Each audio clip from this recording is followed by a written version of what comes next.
Bonjour tout le monde. Alors, si je me présente aujourd'hui devant vous, c'est bien évidemment pour vous parler de la situation DSR Colmar. On est le samedi 18 juin et j'ai sollicité il y a quelques jours Michel, DSRC Fan Club, pour lui demander s'il pouvait me laisser la possibilité de dire enfin une partie de la vérité aux supporters et amoureux du club DSR Colmar. J'ai longtemps hésité à faire cette vidéo, mais au vu du peu d'informations qui filtrent du club et au vu du manque d'informations qui circulent dans la presse, je me suis dit qu'il était souhaitable de dire ce qu'il en était aux supporters colmariens. Je vais le faire sans notes, il y aura certainement des ratés, des oublis, mais le but c'est de faire passer quand même un message relativement clair. Déjà, pour remettre les choses dans le contexte, je vais expliquer quelle manière je suis arrivé au club, comment, pourquoi, avec qui, quel était mon rôle, qu'est-ce qui a fait que je n'y suis plus aujourd'hui, mais surtout expliquer comment le club en arrive aujourd'hui à être à deux doigts de déposer le bilan. J'ai contacté moi-même en février 2015 Christophe Richka, puisque moi, pour ceux qui ne savent pas, mon activité depuis maintenant 7 ans, je suis représentant joueur de foot professionnel. J'ai été pendant de nombreuses années, 4 ans, le collaborateur de Jeanne Ouverte, agent connu et reconnu dans le monde du foot français et européen, et colmarien de cœur et de sang. J'ai contacté Christophe Richka pour venir me présenter. Habitant de Mulhouse, étant à 30 km de Colmar, je trouvais légitime de venir échanger avec lui au sujet de son club. Il m'a reçu chez lui, on a eu une discussion de plus de 2 heures où on a parlé de tout, de foot, des DSR Colmar, du FC Mulhouse, du Racing Club de Strasbourg, de Sochaux et du foot en général. On a eu, il faut l'avouer, un très bon feeling. On s'est bien entendu. Je trouvais sa vision du club et du futur du club pour les DSR Colmar très ambitieuse. Et puis, on a eu vraiment une discussion vraiment très intéressante. Il avait pour idée, pour projet, au mois de juillet 2015, de s'attacher les services d'un directeur sportif ou d'une personne qui pourrait l'aider à travailler sur un réseau un peu plus professionnel, sachant que les gens qui étaient en place depuis des années, à savoir Dominique Lierman, sur qui je reviendrai un petit peu plus tard, Damien Hoth, avaient des réseaux plus amateurs que pro, et Christophe avait envie de faire franchir un palier au club et faire en sorte de lui donner encore un peu plus d'ambition pour les saisons à venir.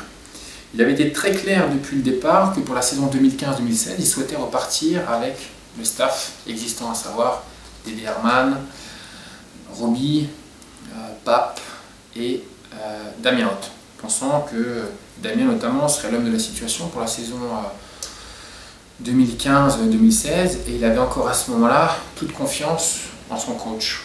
Confiance légitime, puisque depuis 5 ans, Damien a fait quand même un travail exceptionnel en réussissant à maintenir le club à chaque fois en national et en travaillant dans des conditions qui n'étaient pas forcément évidentes. Malheureusement, le club a eu ensuite, je crois, 3 ou 4 défaites de suite, dont une dernière contre Avranches, qui a décidé, le président, à travailler sur le fait de changer d'entraîneur. Il est revenu vers moi, je me rappelle, après le match contre Avranches, on s'est rencontrés à Colmar le samedi matin, et il m'a très clairement dit, voilà Mika, il faut que je change d'entraîneur parce que sinon je vais descendre en CFA. J'ai eu des discussions avec 2-3 de mes joueurs cadres qui m'ont fait comprendre qu'on arrivait peut-être au bout d'un cycle, que les discours avaient de plus en plus de mal à passer et qu'il fallait faire quelque chose pour donner un nouvel élan. Ok. J'ai travaillé d'arrache-pied pendant plusieurs jours, j'ai activé mon réseau. Et par l'intermédiaire de Georges Miranda, un ancien collaborateur de Jeanne Ouverte qui exerce lui dans le milieu du foot pro depuis plus d'une dizaine d'années, me souffle le nom de Didier Olénicol, sachant que d'autres entraîneurs de nom et même de renom étaient intéressés pour venir travailler sur les 10 derniers matchs en tant qu'entraîneur des Serres Colmar. J'ai eu au téléphone Didier Olénicol, Olénicol a eu au téléphone Christophe Richka, on a avancé et la décision a été prise par le président avant le match à Istres de changer d'entraîneur. Quel que soit le résultat, victoire, défaite, il a pris la décision de changer.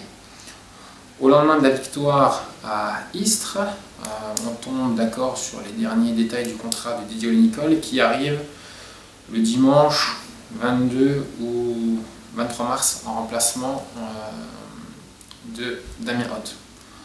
Petite précision, je l'ai vu de mes propres yeux, Damien avait envoyé un message 3 semaines avant au président, puisque on ne va pas faire porter non plus toutes les misères du club à Christophe Richka. Damien Hoth lui avait envoyé un message en lui disant « Président, si vous pensez que je ne suis plus l'homme de la situation, faites passer les intérêts du club avant les miens, je n'aurai aucun problème à prendre du recul si nécessaire. » Et comme je dis, après avoir eu quelques discussions avec les cadres de l'équipe, le président a jugé nécessaire de changer d'entraîneur.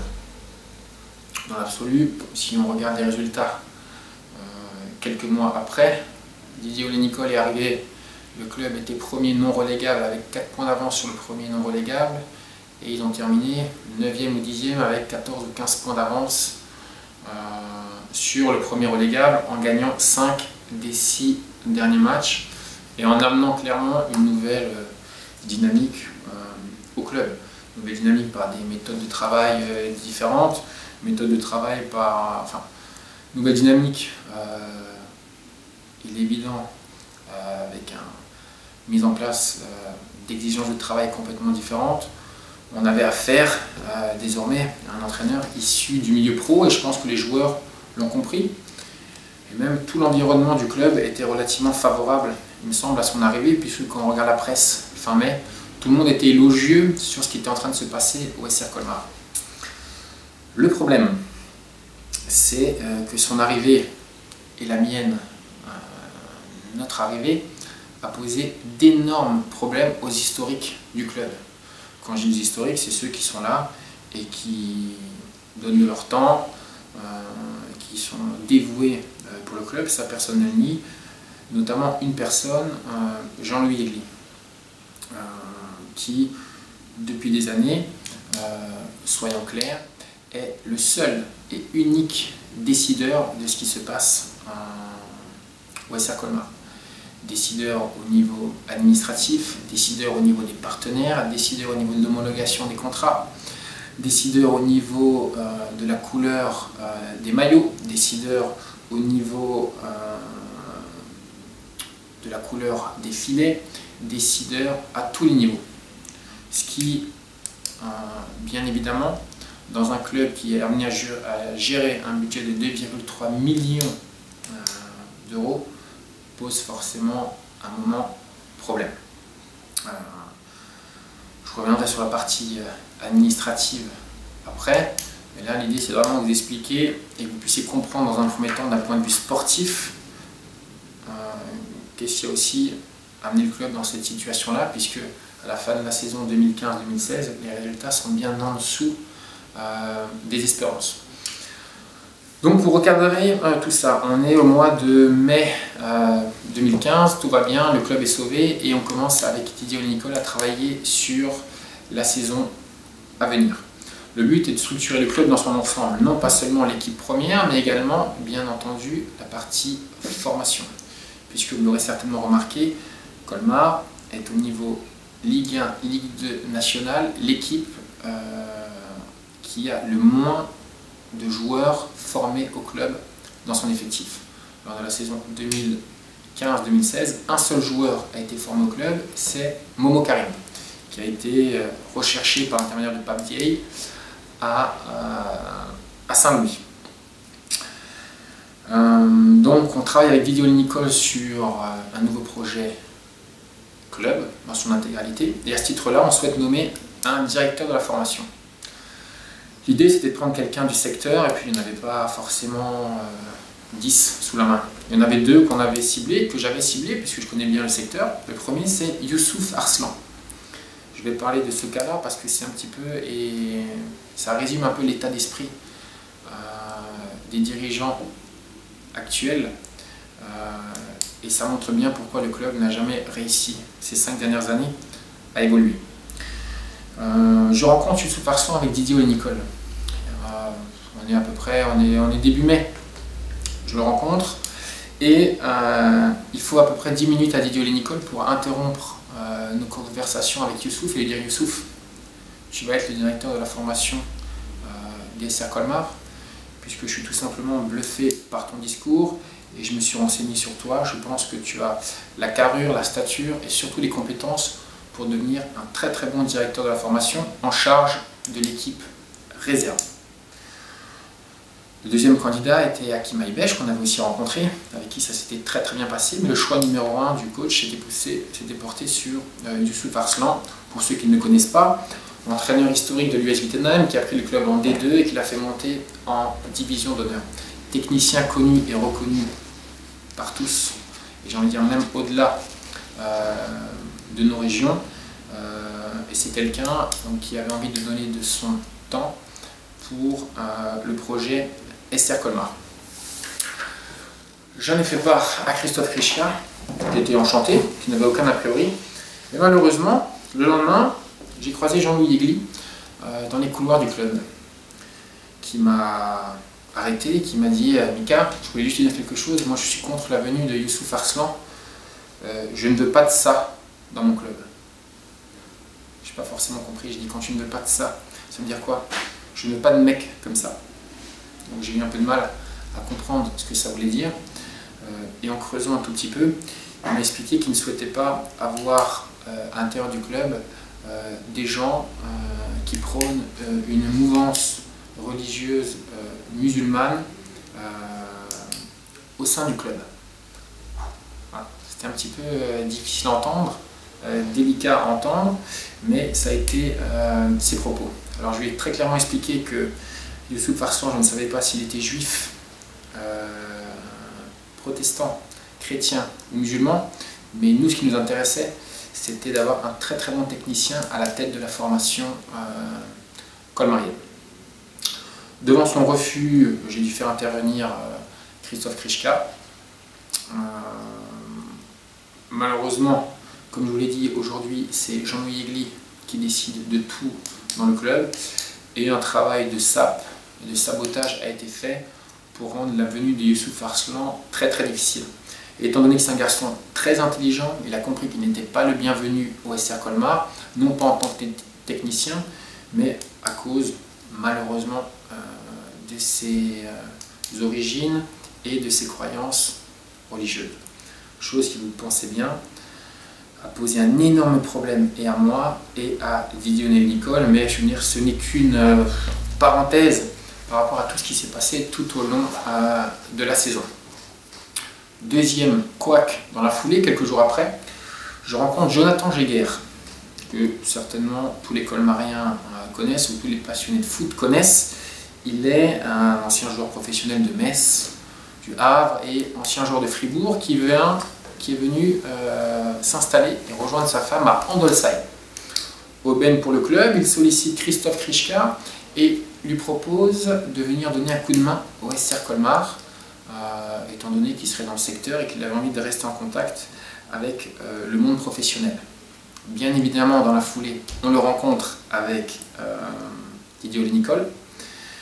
Jonathan nous explique qu'ils ne se sont pas encore forcément prêts pour prendre en charge la direction de la formation, mais en revanche qu'il a envie de s'investir au niveau des jeunes et pourquoi pas devenir entraîneur, joueur adjoint de l'équipe réserve. Donc vous imaginez l'aubaine pour un club comme les SR Colmar de voir arriver au club un joueur avec plus de, je crois, 300 matchs professionnels, d'une simplicité et d'une gentillesse sans nom, et surtout un garçon bourré de qualité et de compétences.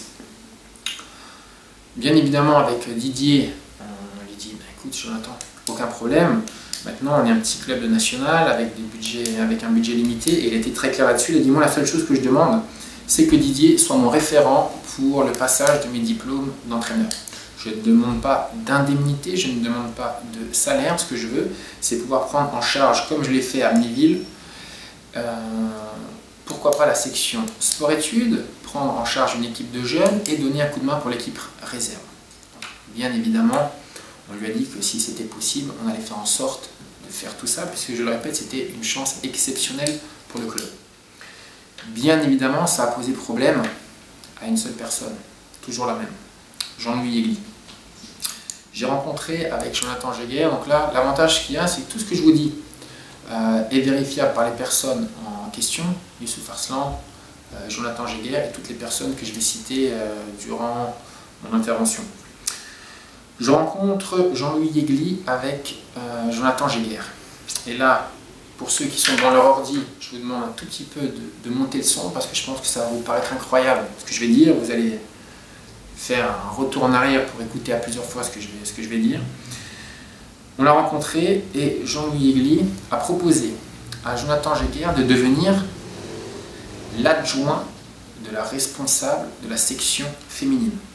Je me répète, Jean-Louis Yegli a proposé à Jonathan Jéguer de devenir l'adjoint au développement du foot féminin. Avec tout le respect que j'ai pour sa responsable et tout le respect que j'ai pour le foot féminin, je pense que quand on a la chance d'avoir un ancien joueur professionnel, connu et reconnu, qui se propose pour venir donner un coup de main sur la formation, sur les sports-études, de devenir entraîneur adjoint de l'équipe réserve et qui ne demande en contrepartie qu'une seule chose, que le manager du club soit son référent pour son passage de diplôme, je pense qu'on l'accueille les bras ouverts et on ne le prend pas ouvertement pour un con en lui proposant de devenir adjoint du développement au foot féminin.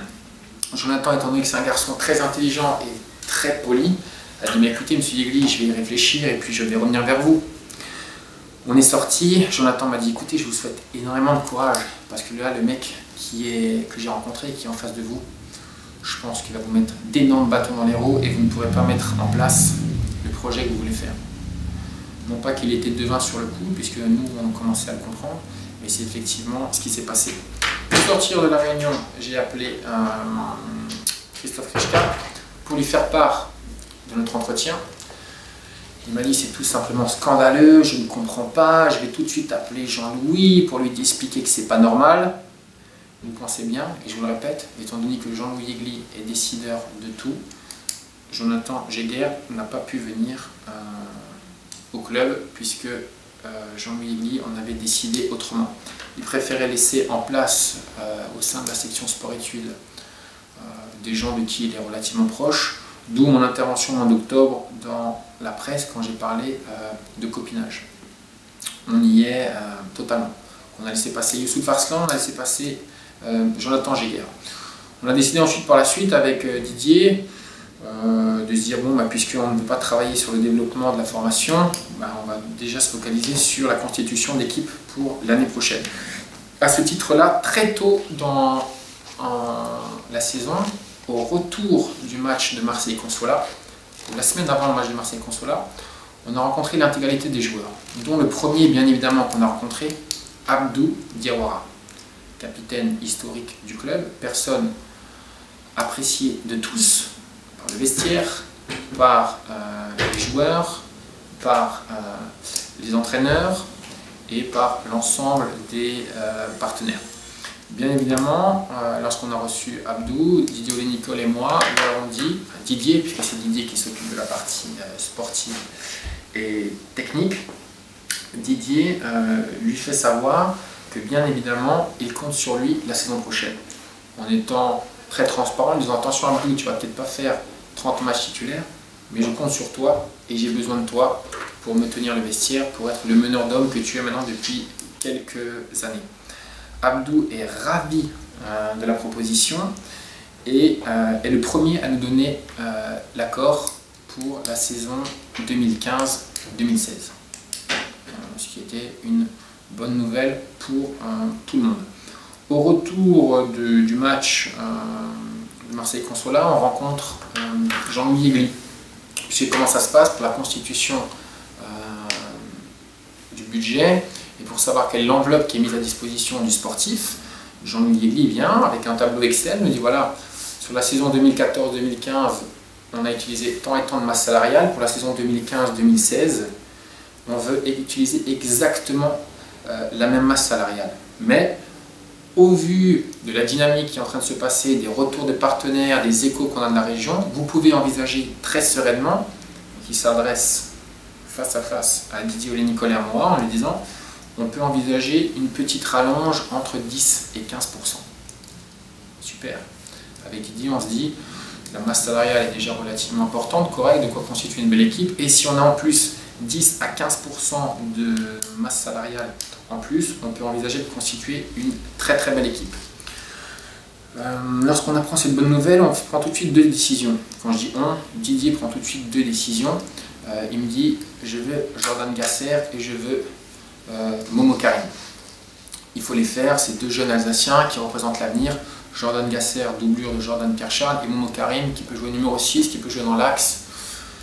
Il représente le futur et en plus il est colmarien, vas-y fonce. Je me mets relativement très rapidement d'accord et avec Momo et avec Jordan et on avance très rapidement sur le recrutement puisqu'on a tout de suite les signatures de Nicolas Burel, de Romain Beignet, de Anthony Soubervie.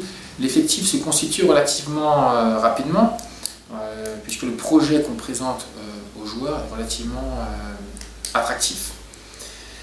Et là, début du travail de sabotage, toujours de la même personne, de Jean-Louis Yegli. Je reçois un coup de fil, je crois que c'est un lundi soir, lorsque le comité est en réunion, et Christophe Richcal m'appelle et me dit écoute Mika, je viens de voir tes prévisions pour la masse salariale 2015-2016. Il faut faire attention, tu es en train de m'exploser la masse salariale parce que tu es en train de la dépasser de 10 à 15%. Alors, je dis Christophe, je suis un petit peu étonné parce que j'étais en rendez-vous avec Jean-Louis Yegli la semaine dernière et il m'a affirmé qu'on pourrait avoir une rallonge de 10 à 15%.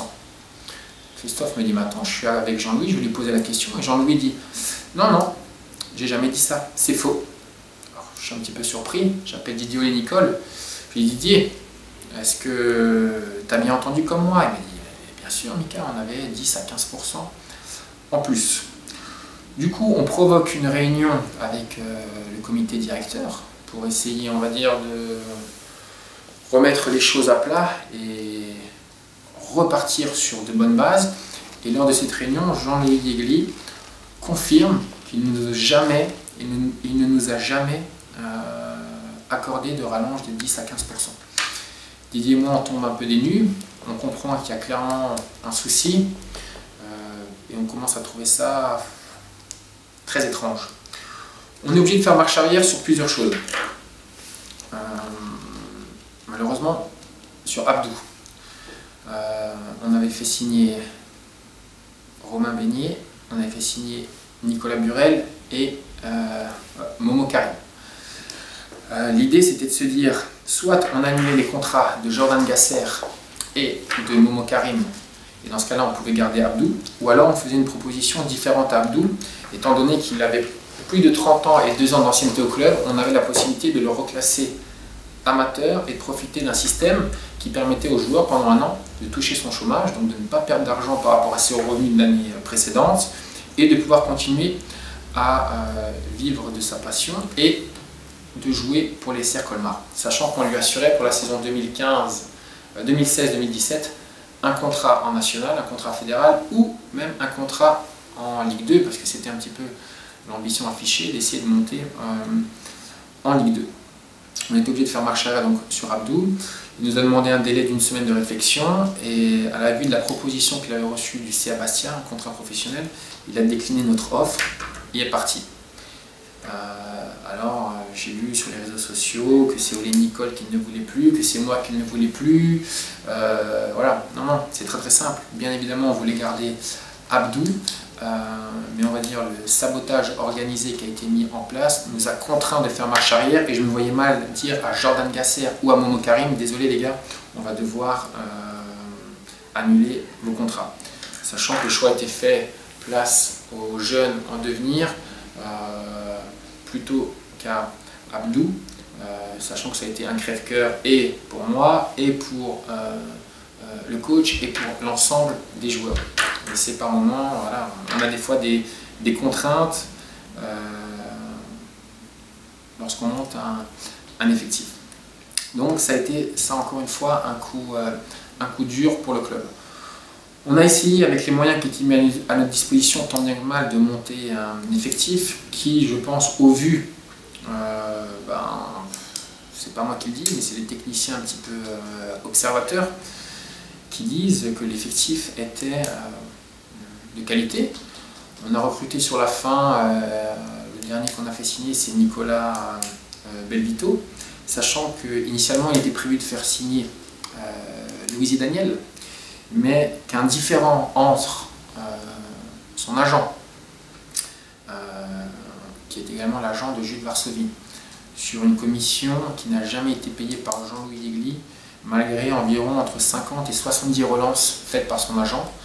Il a préféré orienter son joueur vers Chambly plutôt que de l'orienter vers les SR Colmar, alors que le joueur se faisait un plaisir de revenir dans un club qu'il a beaucoup apprécié et dans une région, j'avais l'impression qu'il avait adapté, puisque quand j'en parlais avec les joueurs et avec les supporters, tout le monde était unanime sur le fait que c'était une bonne idée.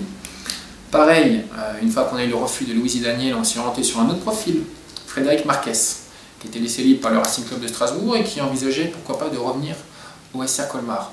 Encore gros problème, son agent, un ami à moi, Djibril Niang, qui ne souhaitait plus collaborer avec les SR Colmar et en particulier avec Jean-Louis Degli sur une commission qui n'avait pas été payée par Jean-Louis Degli sur le premier passage de Fred Marquez au club. Donc quand en plus c'est déjà difficile de constituer un effectif parce que on n'est que le SR Colmar, hein, avec des moyens corrects, mais par rapport à d'autres clubs, c'est j'ai envie de dire dérisoire. Alors si en plus on a des soucis avec les agents qui ne veulent pas travailler avec le club parce qu'une personne prend ce club en otage, ça devient un peu compliqué. Donc c'est dans ces conditions-là, je ne crois pas trop oublier trop de choses, même s'il y a encore pas mal de choses, on parlera de la presse tout à l'heure. Vous remarquerez que jusqu'à la fin mai, tout se passait très très bien et presque trop bien. Et c'est là qu'est intervenu Jean-Louis Degli auprès des journalistes locaux et notamment auprès d'une personne, Hubert Ingbourg, pour lui demander d'allumer quelques feux dans la presse en commençant à balancer mon nom, en expliquant que mon rôle au sein du club était flou, que j'étais en train de devenir persona non grata. Mais moi, mis à part avoir passé les 4 premiers mois au club de 9h le matin à 22h le soir en compagnie de Didier Olé-Nicole pour travailler sur le nouveau projet et pour travailler sur la nouvelle équipe, j'ai pas fait grand chose d'autre. Donc il y a eu, on va dire, une intervention du patron du club, Jean-Louis Degli, pour dans la presse commencer à allumer quelques feux. Ils ont préféré mettre en péril, on va dire, le club, le bon fonctionnement du club, plutôt que de le voir passer aux mains de gens issus du milieu pro. En parlant de feu, on a les pompiers qui passent devant l'hôtel Le Bristol. Coïncidence ou pas, je ne sais pas. Donc c'est dans ces conditions relativement difficiles que la saison a commencé. L'effectif était quand même relativement de qualité. Il y a eu un grand changement, il y a eu plus de 60% d'effectifs qui a été modifié. À partir de ce moment-là, il ne fallait pas non plus s'attendre à de grands miracles lors de la première année. Même si les matchs amicaux étaient bons, même si les premiers résultats étaient corrects, puisque l'équipe était invaincue au bout de 4 matchs. Mais il faut savoir que le championnat national, c'est un championnat très très difficile, où les différences se font sur des petits détails. Et l'extra-sportif fait partie de ces petits détails. Il faut savoir, et je vous laisse sans aucun problème vous orienter vers les joueurs qui sont venus au club et ceux qui sont en train de le quitter, aucun d'eux n'a vu un mode de fonctionnement pareil dans les autres clubs où ils sont passés. Aucun. Je disais toujours, le SR Colmar, c'est le plus professionnel des clubs amateurs. Il faut savoir qu'aujourd'hui, on a laissé entre les mains d'une seule, unique personne un budget de 2,2, 2,3 Dans des clubs que je connais un petit peu, sur des budgets de 30, 40, 50, 60 000 euros, c'est déjà compliqué pour des dirigeants, pour un président de gérer un budget pareil. Alors, imaginez une seule personne, un budget de 2,2, 2,3 millions d'euros. Ça laisse place à énormément d'errements, d'erreurs, et qui sont parfois, comme c'est le cas aujourd'hui, fatales pour le club. Je voulais juste revenir sur la masse salariale, parce qu'elle a été sujet à d'énormes fantasmes. J'ai entendu que Didier Olénicol gagnait 14 000 euros par mois. J'ai entendu que certains joueurs gagnaient 10 000 euros brut par mois. C'est totalement faux. Chiffre à l'appui. Si des personnes officielles, Jean-Louis Yegli ou des gens du comité directeur osent contredire, mais dire aujourd'hui, je n'aurai aucun scrupule ou aucun mal à afficher sur le net, ou aux gens qui me le demanderont, je leur mettrai à disposition les tableaux récapitulatifs des salaires 2014-2015 et 2015-2016. Il faut savoir que la masse salariale joueur de la saison 2015-2016 est exactement, quasiment à l'euro près, similaire à la masse salariale de 2014-2015. Comment c'est possible? L'année dernière, il faut savoir qu'en 2014-2015, au SR Colmar, il y a des joueurs qui gagnaient 8 500 euros brut, 7 500 euros brut, 6 500 euros brut. Ce qui est tout simplement incroyable pour un club comme les SR Colmar. Et c'était déjà le cas par le passé, quand Dominique Clerman était le directeur sportif du club. Il est bien difficile de convaincre des joueurs de signer, il était difficile de convaincre des joueurs de signer au SR Colmar. Le seul attrait pour les joueurs de venir, c'était qu'on leur fasse des propositions mirobolantes. À l'époque, déjà, des joueurs gagnaient 8 500, 9 000, 10 000 euros bruts par mois au SR Colmar, quand Dominique Clerman était le directeur sportif. En même temps, quand vous faites des entretiens à la gare de Colmar avec des joueurs avec un verre de Gewürz dans la main droite, un bretzel dans la main gauche, un débardeur et des claquettes avec des chaussettes, vous pensez bien que le joueur a un petit peu de mal à croire au projet sportif. L'avantage qu'avait Dominique Clerman à l'époque, chose que le club n'a plus aujourd'hui, c'est qu'ils avaient comme président Roland Hunsinger. À la fin de la saison, quand il fallait combler l'incompétence de Dominique Clerman par rapport à la constitution d'une équipe et d'une masse salariale cohérente, c'est Roland Hunsinger qui, au soir d'une petite soirée, quand il les invitait manger dans un restaurant connu à Lozerne, Dominique Clerman et Jean-Louis Yegli disaient à Roland, il manque 350, 400 000, pas de problème les amis, tonton va faire, le papa va faire le chèque. Et c'est comme ça qu'a réussi les SR Colmar à s'en sortir lors des 3-4 dernières saisons, parce qu'ils avaient un président qui à la fin de l'année mettait de l'argent de sa poche. Chose qu'aujourd'hui, le président actuel et l'ancien n'étaient pas en mesure de faire, et surtout n'avaient pas envie de le faire. Donc, pour bien être clair, la masse salariale joueur 2014-2015, 2015-2016, on est quasiment à l'identique. Seulement, la grille de salaire a été revue, tirée vers le bas.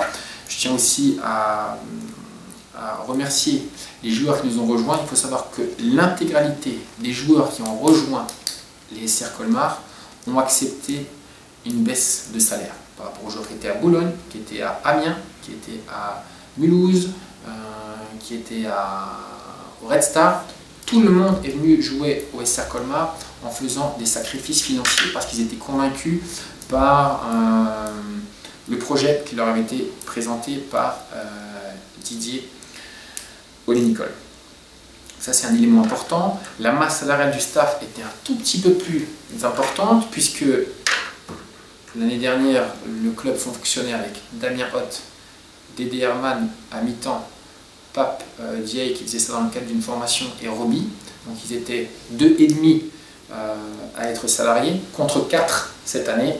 Thomas Fedrigo, Pape Diaye, Bruno Saint-André et Didier Olénicol. Et pour mettre fin à tous les fantasmes aussi concernant le coach, il faut savoir qu'il a quasiment repris à l'identique le contrat qui était celui de Damien Hoth. Voilà.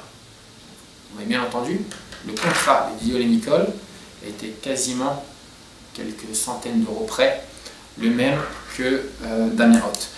pour la petite précision, ça aurait coûté, il aurait gagné plus d'argent, Didier, en restant travailler, en restant à la maison avec ses enfants et sa femme, plutôt que de déménager et de venir au SR Colmar. Mais étant donné qu'avant tout le foot c'est sa passion et que c'est un vrai professionnel, il avait dans l'idée de venir à Colmar, de travailler sur le long terme et de porter et de mener à bien un projet qui était vraiment une réelle chance pour les SR Colmar. La saison a commencé, les résultats ont été un petit peu décevants et moi au soir d'un match contre Bastia, où j'ai eu le malheur de passer l'intégralité du match à côté de Thierry Ullmann, où j'ai seulement appris ce jour-là que c'était un des membres du comité directeur qui se permettait d'avoir des propos plus que limites sur les joueurs de son club, non pas sur les joueurs adverses, mais sur les joueurs de son club. Et quand on commence à faire des commentaires sur les origines des joueurs ou sur leur couleur de peau, moi, très clairement, ça m'a posé problème. En plus, ce monsieur, qui est coutumier du fait, puisque tous les clubs dans lesquels il passe, c'était déjà le cas à Saint-Louis à l'époque, ça se passe toujours très mal, s'est permis à la fin du match de dire devant un certain nombre de personnes que lui avait remarqué qu'il y avait un énorme problème entre le coach et les joueurs et que les consignes ne passaient pas et qu'il fallait très vite changer quelque chose. Je me suis permis de le remettre à sa place et de lui expliquer que s'il voulait voir quels étaient les rapports entre les joueurs et le coach, il fallait tout simplement qu'ils viennent aux entraînements tous les jours, qu'ils viennent passer un peu de temps dans les vestiaires, qu'ils viennent avec nous en déplacement pour voir vraiment la réalité des rapports entre les joueurs et Didier Nicole. Donc j'ai eu un échange relativement musclé avec lui, un échange de mails avant le match de Strasbourg encore plus musclé, et j'ai demandé à Christophe Richka de prendre position, déjà de condamner les propos qui ont été tenus dans la tribune par ce monsieur devant une multitude de témoins et de partenaires. Christophe m'a expliqué que Thierry était son ami, qu'il était difficile pour lui de se positionner et qu'en plus pour l'instant les résultats n'étaient pas à la hauteur des attentes. J'avais très clairement compris qu'il avait pris position pour un membre du comité directeur, que mon rôle à moi allait être, on va dire, un peu mis en péril ou surtout dépendant des résultats. Malheureusement derrière l'équipe va perdre à Strasbourg et puis enchaîne quelques mauvais résultats qui scellent un petit peu mon sort et les rapports que je pouvais avoir avec le président, puisqu'il devenait clairement de plus en plus distant avec moi. À l'époque on s'appelait tous les jours, là c'était tous les 2-3 jours, je le sentais un peu fuyant. En même temps les résultats n'étaient pas forcément encore à la hauteur, mais c'était très difficile en seulement 2 ou 3 mois. Les SRC n'allaient pas être premier, deuxième ou troisième avec 10 points d'avance sur le quatrième. C'était clairement un projet sur 2 ans qu'on voulait mettre en place, mais je pense que par manque de temps, le président a un petit peu réagi à chaud. Bon, c'est comme ça fait partie de la vie d'un club. Moi, à partir de ce moment-là,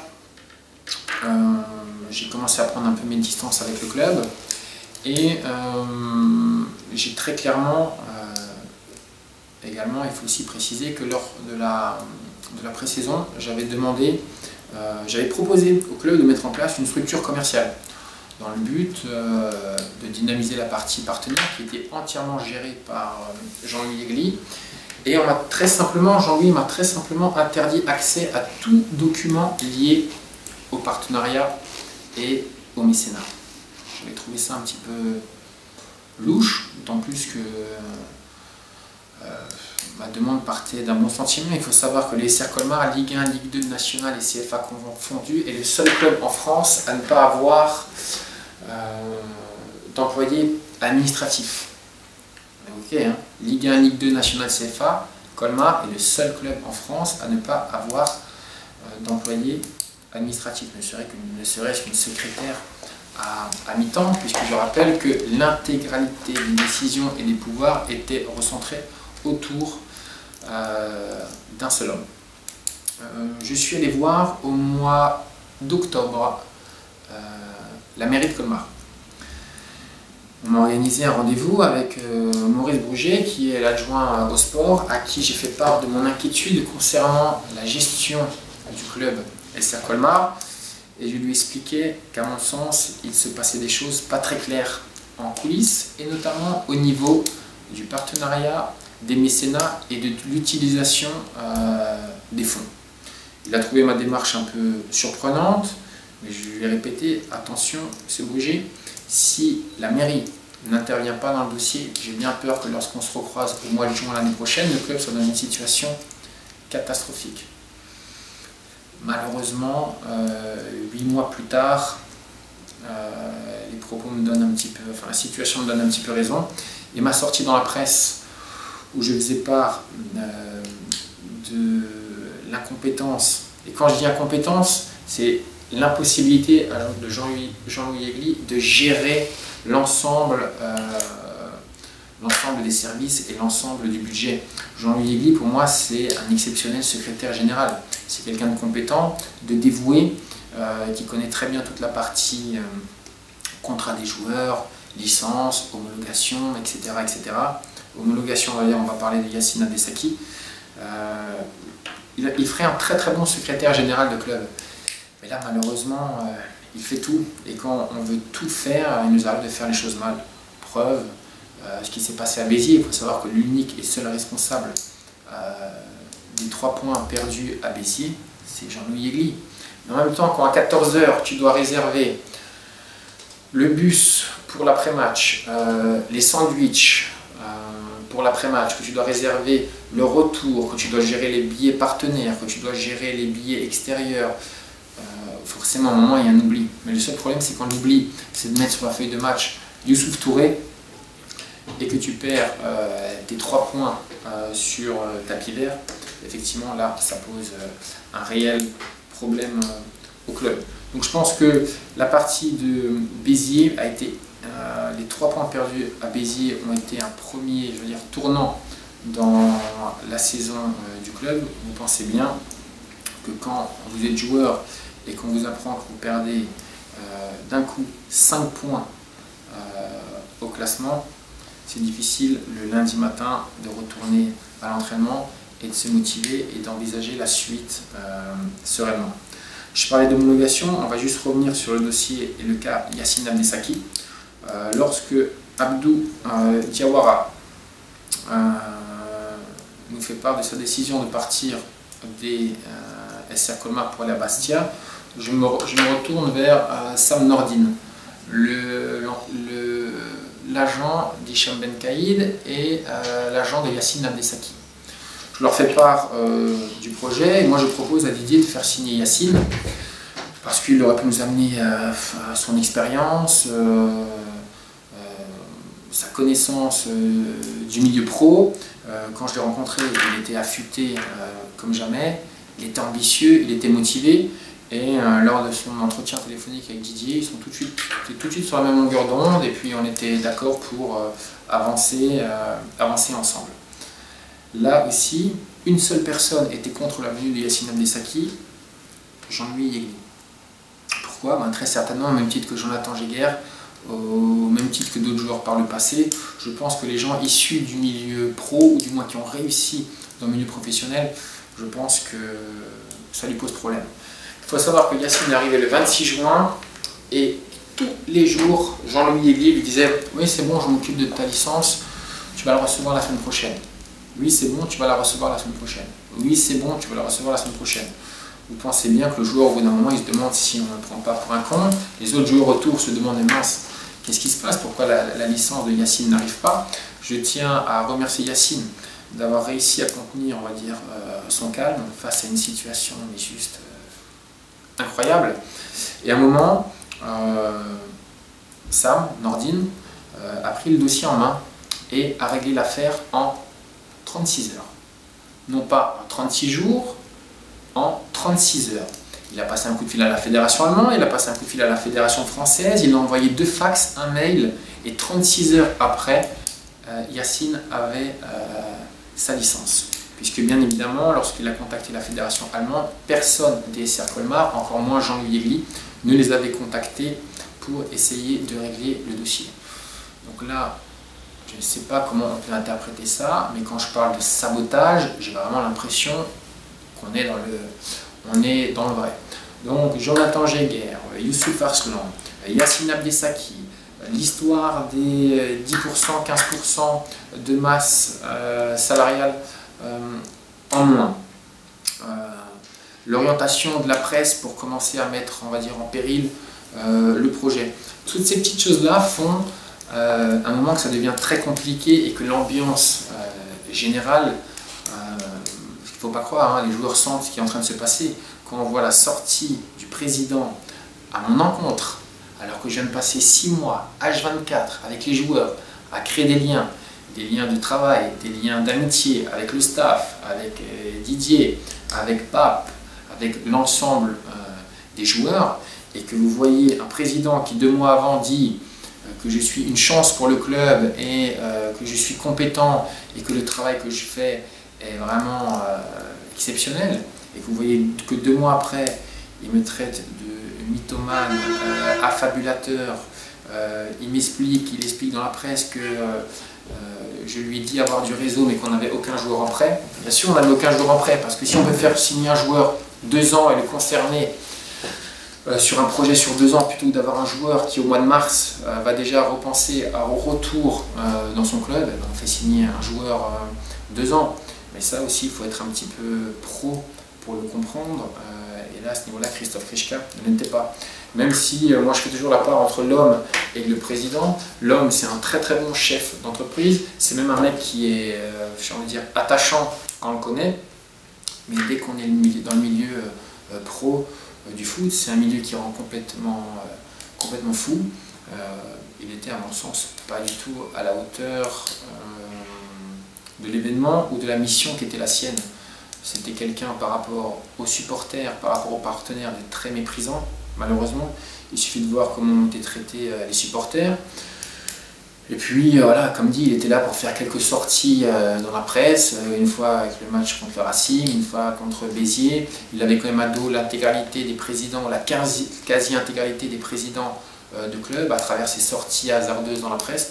En même temps, il fallait bien qu'il justifie un petit peu une existence, sachant que dans l'opérationnel, il était vraiment inexistant, étant donné que Jean-Louis Degli gérait tout de A à Z.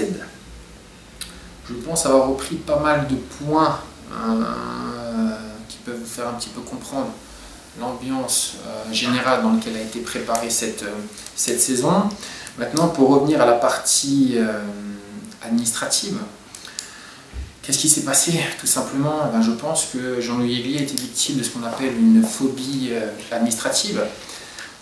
Ils ont pris le tapis, ils l'ont soulevé, ils ont mis toute la poussière en dessous, oubliant les règles administratives, puisque j'ai lu ce matin dans la presse qu'il y avait un redressement fiscal de quasiment plus d'1 million d'euros. Ça veut dire que le club, ce qu'il faut savoir, que le club des Serres Colmar, sur un budget de 2,2 millions d'euros, 900 000 sont des fonds qui viennent de partenaires privés, sous forme de mécénat. Quand ces gens-là vous donnent de l'argent, il y a bien évidemment là-dessus des charges, des taxes à payer, chose qu'ont oublié volontairement ou involontairement, je ne sais pas, mais dans les 2 cas, c'est une faute très grave, ont oublié de régler les Serres Colmar. Et comme le disait Christophe Krichka, puisqu'il n'est pas responsable, bien au contraire, de tout ce qui arrive, ça date déjà, les problèmes remontent lorsque le club était présidé par Roland Hunsinger.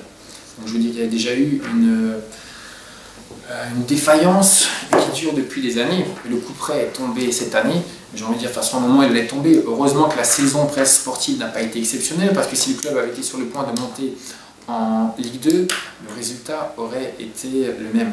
Le plus grave dans cette affaire, c'est que le club savait très bien, en faisant signer tous ses joueurs cet été, et lorsque je suis venu, que le club était sous le coup d'un contrôle fiscal et qu'ils allaient recevoir une forte amende. Ça veut dire qu'on a menti à tous les nouveaux joueurs du club à qui on a présenté le club comme étant un club sain, qui voulait se tourner vers le professionnalisme, etc. etc.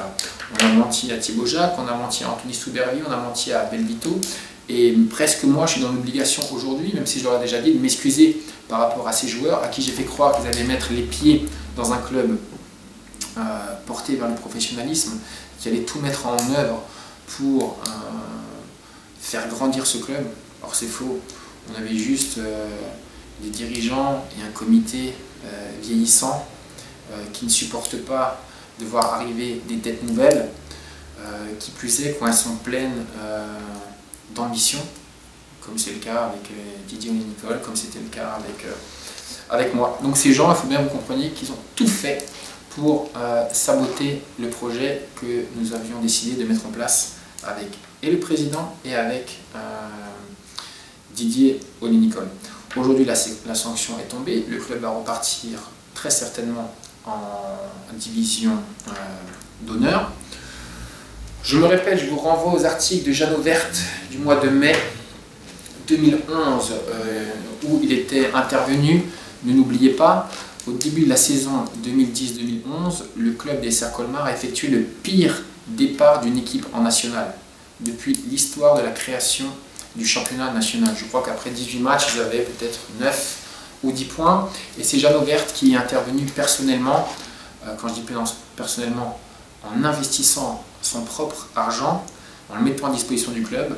Il a investi, je crois, quasiment 100 000 euros, 90 000 ou 100 000 euros de sa poche pour permettre le recrutement de, à l'époque, je crois que c'était Rémi Souilleux, Cédric Liabeuf et 2-3 autres joueurs, Benoît Abi, il me semble aussi, qui ont rejoint le club et qui ont permis au club de se sauver.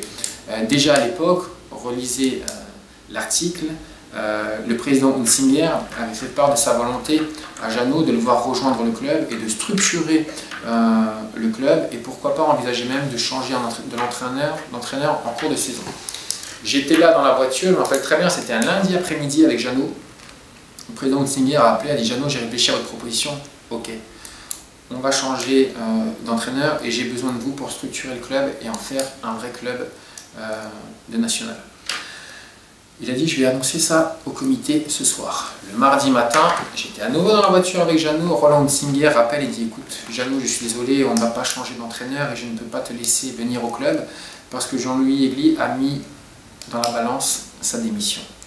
Si on change d'entraîneur et si tu viens au club, ou si une personne extérieure rentre dans le club, Jean-Louis démissionne et il emmène avec lui l'intégralité des bénévoles. Donc vous voyez déjà qu'en 2011, et là on parlait de Jeannot Verte, on ne parle pas de Michael Gerbert, jeune collaborateur d'agence sans trop de références dans le milieu, on parle de Jeannot Verte, agent connu et reconnu depuis plus de 30 ans. J'ai même pas besoin de faire son CV, tellement ça me prendrait le temps de faire son CV. Donc déjà à l'époque, Jean-Louis Aigli prenait le club en otage. 5 ans d'errement et d'incompétence plus tard, voilà le résultat, le club va repartir en DH. La chose que je demande, alors j'ai vu que ce matin, la mairie et Gilbert Meyer demandaient le départ de Jean-Louis Aigli. Ok, ça c'est tout à fait normal, de toute façon on n'ose même pas imaginer que Jean-Louis puisse continuer ne serait-ce que 48 heures de plus au club, après le massacre et le désastre en cours. Mais j'espère surtout que l'intégralité des gens du comité directeur, Thierry Ullmann,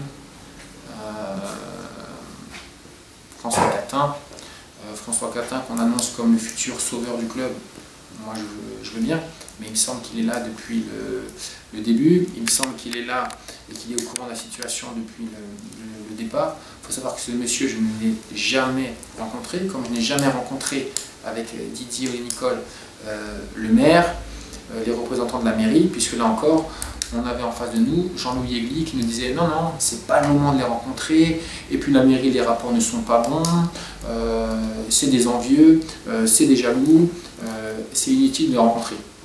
Vous pensez bien, quand un nouvel entraîneur, un technicien arrive dans un club, la première chose qu'il fait, comme il l'avait fait à Valenciennes, comme il l'avait fait à Nîmes, comme il l'avait fait à Clermont, c'est qu'on va rencontrer les plus grandes instances de la ville pour se présenter et présenter le projet. Donc, il faut savoir que lors des 9 premiers mois de mon arrivée et de celle de Didier Olley-Nicole, on n'a jamais eu l'occasion de rencontrer les gens de la mairie.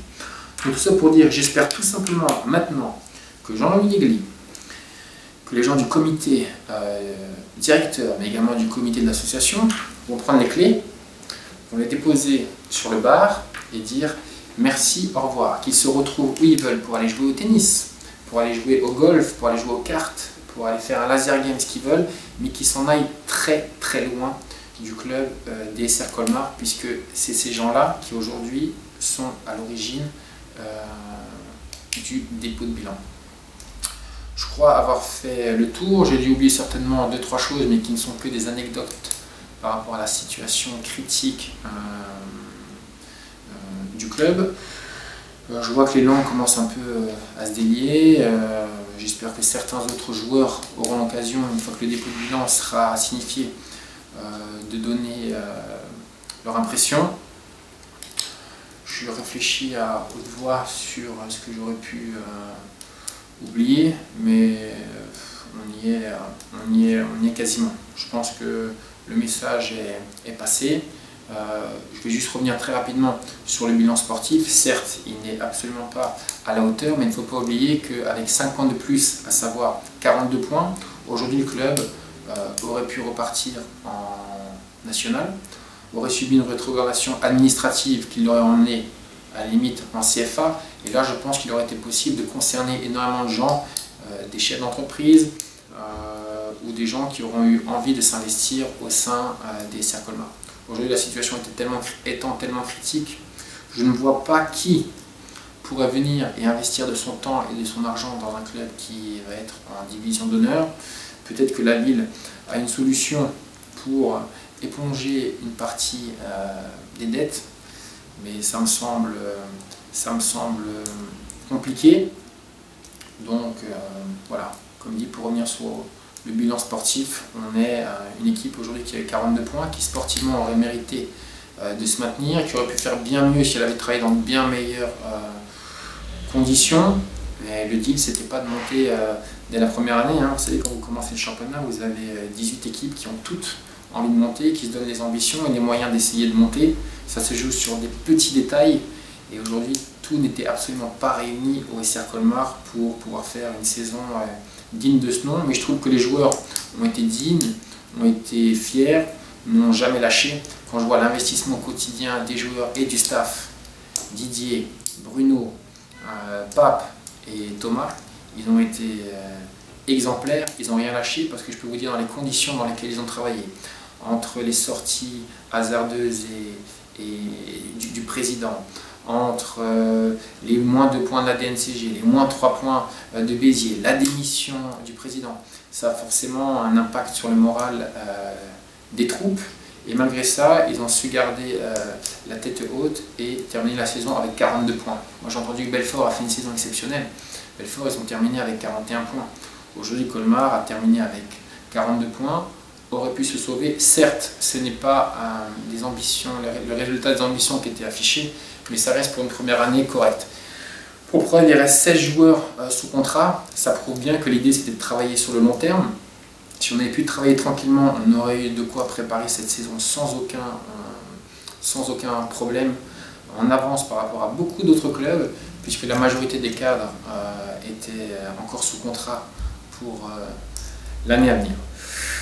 Donc voilà, je vais voir avec Michel. Le but c'est pas forcément avec cette vidéo de créer une polémique quelconque. On va voir si on ouvre les commentaires ou pas sur la vidéo. Moi le but c'était juste, puisque notamment Hubert Imbourg était dans l'incapacité tout au long de l'année d'expliquer ce qui se passait au club alors qu'il était au courant. Je regrette juste aujourd'hui, la chose que je regrette vraiment, c'est qu'un journaliste comme Stéphane Gaudin de l'Alsace, qui s'occupe du Racing Club de Strasbourg, n'ait pas été en charge des SR Colmar. Parce que je peux vous dire que si Stéphane Gaudin avait pris le dossier SR Colmar en main, ça fait longtemps que tous les incompétents qui sont aujourd'hui à la tête du club auraient sauté depuis très très longtemps. Il a eu indirectement la tête de Jaffar, il l'a mis à l'époque au Racing. Je pense que ça aurait été facile pour lui de trouver qui sont les réels responsables du fiasco colmarien. Donc c'est juste dommage. J'ai vu que les DNA un petit peu ces derniers temps essayaient d'être un peu dans l'information, dans l'investigation, et commençaient à être un tout petit peu virulents par rapport au SR Colmar, mais vous l'avez fait un peu tard et indirectement par votre manque d'informations, notamment Hubert, et par les rapports que tu entretiens avec Yegli, avec Jean-Louis Yegli. tu as manqué de justesse et tu as oublié ta mission première qui était celle d'informer les lecteurs de l'Alsace et indirectement tous les supporters et les amoureux du SR Colmar, et on sait qu'ils sont nombreux. Donc quand vous mettez tout ça sur la table, vous comprenez aujourd'hui pourquoi les SR Colmar en sont là. Ça va être très dur de se relever pour les SRC qui va certainement repartir en division d'honneur, mais j'espère que d'ici 3, 4, 5 ans, on aura plaisir à se retrouver à Colmar, pourquoi pas sur des matchs de CFA2, de CFA, faire un jour du national, mais en tous les cas il faut absolument que ça soit sans les gens qui sont en place aujourd'hui. Je me répète, soyez juste un petit peu fiers, dignes, prenez les clés, déposez-les sur la table et ne remettez plus les pieds au SR Colmar puisque vous êtes les seuls et uniques responsables du dépôt de bilan qui va arriver. Je voulais juste en profiter aussi pour remercier l'ensemble des gens qui tout au long de l'année m'ont apporté un peu leur soutien lorsque j'ai fait mon article au mois d'octobre pour dénoncer les pratiques douteuses, frauduleuses et le copinage qu'il y avait au sein des SR Colmar. J'ai reçu énormément de messages de gens qui me disaient qu'il était temps de dire la vérité. Mon intervention là ne va pas plaire à tout le monde, c'est évident, mais en même temps je ne suis pas dans le milieu pro du foot pour plaire à quiconque. Les gens derrière leur écran, je pense aux 2-3 crétins aigris qui tout au long de l'année se sont fait un plaisir de parler ou de dénigrer l'équipe, de dénigrer Didier Olé-Nicole, de dénigrer ma personne sous fond de compte à régler. Vous auriez mieux fait de rester soudés et de vous rendre compte qui étaient les réels responsables de ce fiasco, puisque le responsable est identifié depuis des années, et pas que par moi, il est identifié par tout le monde, et seulement personne n'a eu le courage de dire pendant toutes ces années ce qu'il en était. C'est pas faute de vous avoir averti, le résultat c'est que le club va déposer le bilan, que 25 mecs vont se retrouver au chômage, même si pour la plupart d'entre eux ils vont rebondir, mais surtout le plus grave, et là je m'adresse aux vrais supporters, je m'adresse à ceux qui suivent le SRC Fan Club, je m'adresse à Michel, je m'adresse à tous les gens qui sont là, qui font les déplacements. Voilà, cette vidéo elle est aussi pour eux, que vous puissiez vraiment comprendre ce qui s'est passé, et j'aurai toujours plaisir à vous croiser dans les travées du stade ou dans les clubs environnants, parce que ce qui nous réunit tous, malgré tout, c'est la passion du foot, et vous, bien sûr, c'est votre amour pour les SRC. Voilà dans les grandes lignes, je crois avoir rien oublié. Si des personnes veulent des explications un peu plus poussées, n'hésitez pas sur les réseaux sociaux, sur mon Facebook, ou même s'il le faut par téléphone. Quand c'est pour parler de foot, et plus particulièrement des SRC, je prends toujours le temps nécessaire pour le faire. Une dernière pensée pour celui avec qui j'ai travaillé pendant des années, Jeanne Auvert, qui doit être aujourd'hui certainement le colmarien le plus attristé par cette situation-là. Et c'était pas faute en 2011 de vous avoir averti, d'avoir refait une sortie récemment dans la presse pour vous dire ce qu'il pensait du mode de fonctionnement des SRC. Et quand je vois le temps et l'argent investi à l'époque par ce monsieur pour le club, ça me fait aussi de la peine pour lui, parce que comme nombreux d'entre vous, c'est un réel amoureux des SR Colmar. Sur ce, passez une bonne journée, et comme dit, n'hésitez pas si nécessaire à me contacter sur les réseaux sociaux. Voilà, merci.